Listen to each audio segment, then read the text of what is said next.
สวั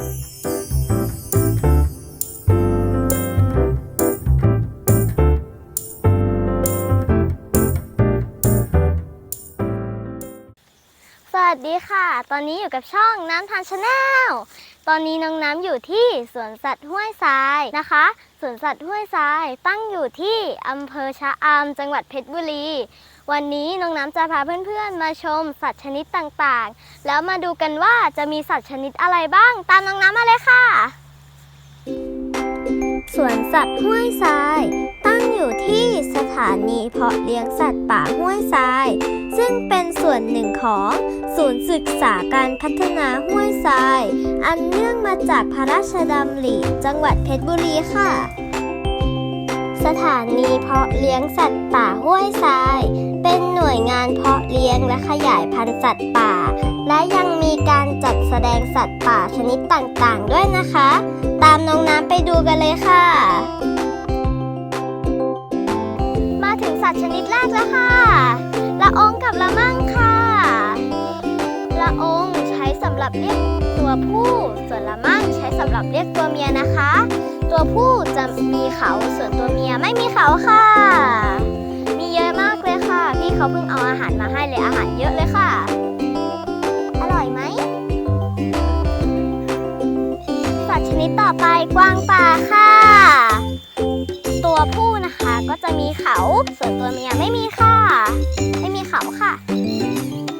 มีทั้งตัวลูกตัวพ่อตัวแม่ค่ะเยอะมากเลย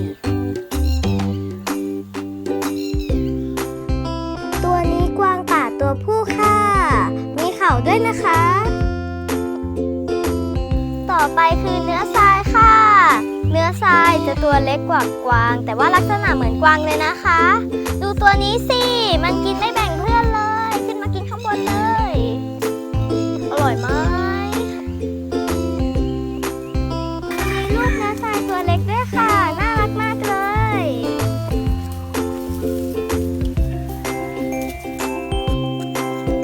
เพื่อนๆดูสิคะเนื้อทรายเต็มไปหมดเลยค่ะตัวผู้ตัวเมียเยอะมาก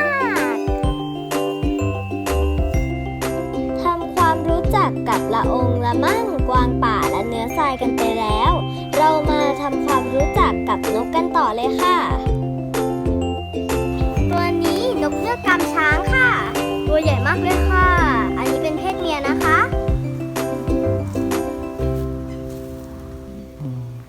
คอนแทคเลนส์ว้าวหนูกลัวมันเชื่องเขาเป็นลูกป้อนมาตั้งแต่ตอนเล็กๆเขาจับมาส่งมันเราเคยเห็นพี่เจ้าหน้าที่บอกว่านกเงือกตัวนี้เชื่องค่ะเลยลองให้น้องน้ำได้จับดูค่ะ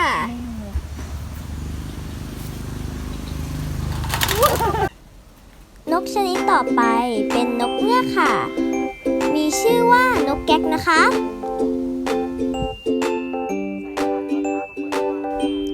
ชนิดต่อไปคือไก่ฟ้าพญาลอค่ะเป็นไก่ฟ้าที่มีความสวยงามและเป็นนกประจำชาติของไทยด้วยนะคะ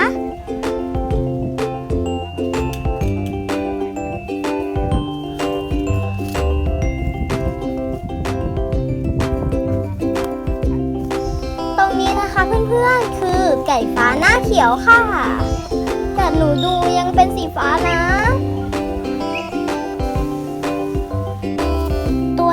เพื่อนๆเป็นไก่ฟ้าหลังเทาค่ะ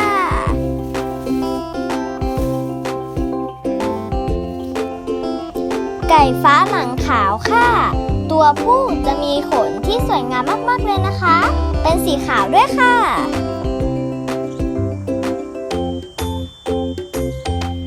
ไก่ฟ้าจันทบูรณ์ค่ะ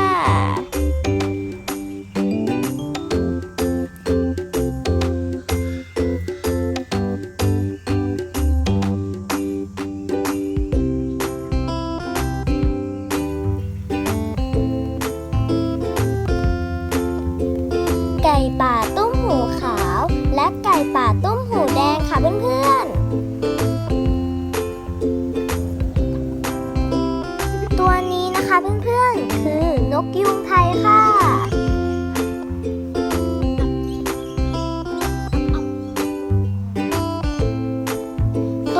นะคะเพื่อนๆคือนกออกค่ะ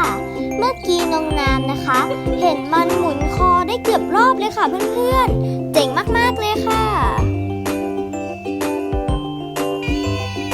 เหยี่ยวแดงค่ะเพื่อนๆเสียงร้องมันเหมือนเด็กเลยนะคะมีป้ายบอกเส้นทางด้วยนะคะเพื่อนๆว่าเราจะไปทางไหนก่อนนี่ก็จะเป็นกรงชะนีไปทางนู้นทางก่อนข้างหลังน้องน้ำนะคะเพื่อนๆคือกรงนกใหญ่ค่ะมีนกหลายชนิดมากมายเลยนะคะเยอะมากเลยค่ะ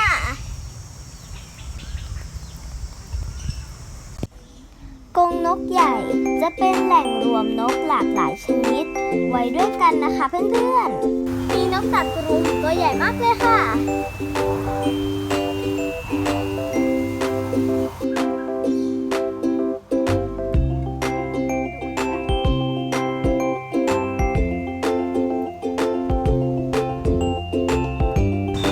นกอยู่ลึกเกินไปค่ะเพื่อนๆถ่ายให้ดูไม่ได้ค่ะเพื่อนๆต้องมาดูกันนะคะ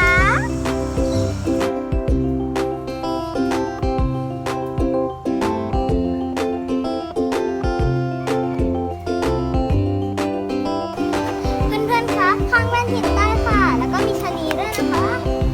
ตัวใหญ่มากเลยค่ะ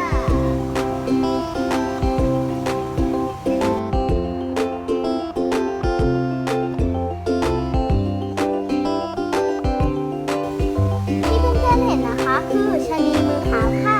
มีทั้งสีดำแล้วก็สีน้ำตาลทองเลยนะคะตัวใหญ่มากๆเลยค่ะ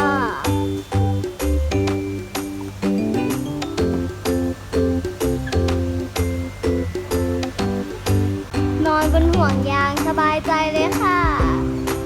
ระวังตกเด้อ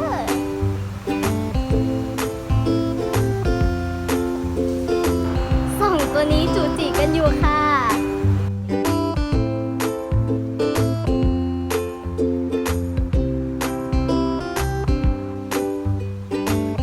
ตัวนี้เป็นลิงกังค่ะตัวใหญ่มากๆเลยอุ้ยน่ากลัวเฮ้ยมันยักษ์คิ้วใส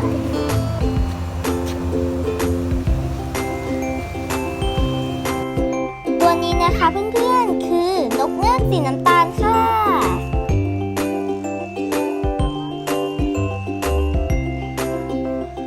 ทุกคนคะนี่คือนกกกค่ะตัวใหญ่มากเลยขนขาของมันเหมือนถุงเท้าที่คนมองโกเลียใส่เลยนะคะนุ่มมากค่ะใหญ่มาก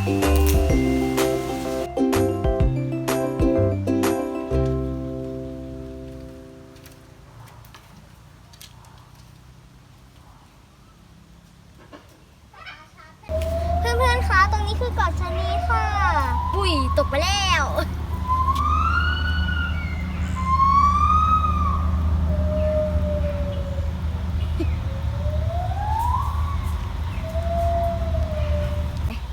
ตรงเกาะชะนีนะคะเพื่อนๆเขาก็จะปล่อยชะนีให้อยู่ตามธรรมชาติค่ะแต่มีน้ำล้อมรอบนะคะเพื่อไม่ให้ชะนีออกไปข้างนอกค่ะ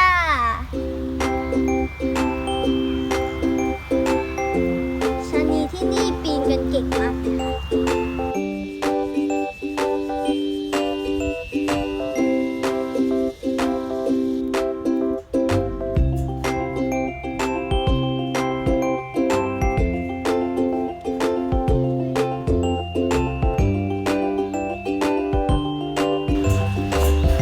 กระรอกดำค่ะ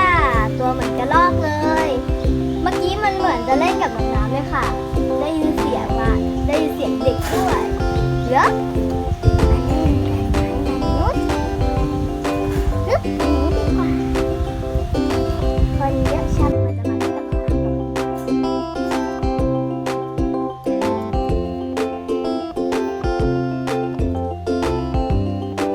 ตรงนี้นะคะเพื่อนๆคือนกพิราบหงอนวิกตอเรียค่ะน้องๆเพิ่งเคยเห็นครั้งแรกเลยค่ะสวยมากเลย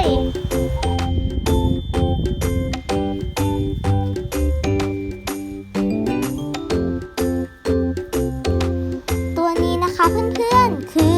ไก่ฟ้าสีทองเพศผู้ค่ะสวยงามมากๆเลยค่ะ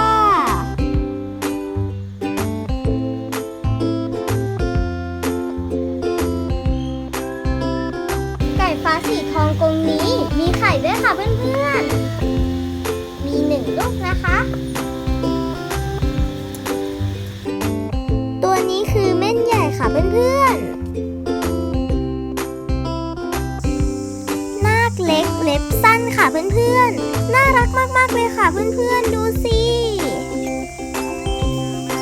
สถานีเพาะเลี้ยงสัตว์ป่าห้วยทรายนอกจากจะเป็นสถานที่เพาะเลี้ยงและขยายพันธุ์สัตว์ป่าแล้วยังเป็นสถานที่ดูแลสัตว์ป่าของกลางในคดี สัตว์ป่วย และสัตว์ป่าที่สร้างความเดือดร้อนให้แก่ประชาชนด้วยนะคะ ปิดท้ายด้วยพี่ใหญ่ใจดี ช้างค่ะ ตัวใหญ่เบ้อเริ่มเทิ่มเลย เป็นยังไงกันบ้างคะเพื่อนๆ มีสัตว์ป่าหลากหลายชนิดเลยใช่ไหมล่ะ มีทั้งชะนี ลิงข้างนะคะ แล้วก็อีกหลากหลายเลยค่ะ น้องน้ำอยากให้เพื่อนๆนะคะ มาดูด้วยตาตัวเองนะคะ เพราะบางครั้งมันถ่ายแล้วมันไม่ชัดนะคะสำหรับคลิปนี้ก็จบแล้วนะคะ ใครชอบคลิปนี้ก็อย่าลืมกดไลค์ กดติดตาม เพื่อเป็นกำลังใจให้น้องน้ำด้วยนะคะ สวัสดีค่ะ บ๊ายบายปิ้วจิ้ว